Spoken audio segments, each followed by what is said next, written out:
Täna uurime, kas viinamari võiks olla magnetiline. Aga mida magnetiline üldse tähendab? Väga lihtne. Magnetiline on sisuliselt see, et kui sul on magnet, näed, mul on magnet, ja kui ma nüüd magnetit lähendan millelegi, näiteks need metallist käärid ja magnet siia külge jääb, siis see tähendab, et käärid on magnetilised. Magnet hakkab siia külge kinni. Magnetilisi asju on erinevaid, näiteks rauast käärid, siis siin see mutrivõti, kustutuskumm näiteks. Kustutuskummi külge näed, magnet ei jää. Kustutuskumm ei ole magnetiline. Siin on selline mudelauto. Näed, mudelauto sees ka midagi magnetilist ei ole. Magnet siia külge kinni jääda ei taha. Sama asi ka selle markeriga.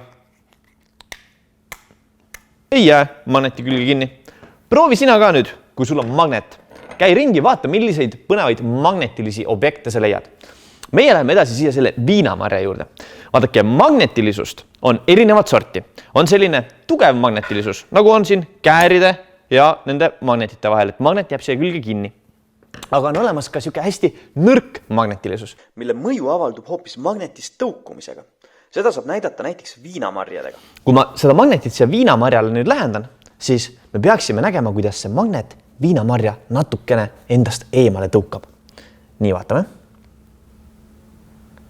Ja hakkas liikuma. Kui te mõtlete, miks siin mõlemas otsas on viinamari, siis see on selleks, et mul see grilltikk siin tasakaalus oleks.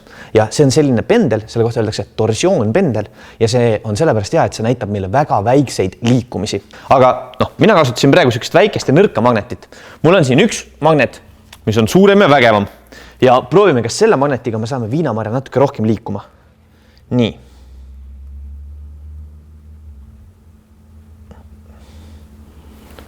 Nägite, liikus. Nii et mõnikord võivad meil ka puuviljad olla magnetilised.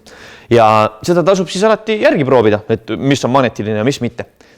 Nüüd, teile kõigile kodus järgi proovimiseks, kui teil siukest tugevat magnetit ei ole, millega saaks viinamarjasid liigutada, siis te võite otsida magneteid meid ümbritsevast maailmast. Selleks, et magnetit üles leida, on vaja midagi, mis magnetiga reageeriks. Mina kasutan selleks sellist väikest metallist seibi. Ja see ise ei ole magnetiline. Kui ma panen ta siia metallist mutrivõtme külge, siis ta kukub siit küljest ära.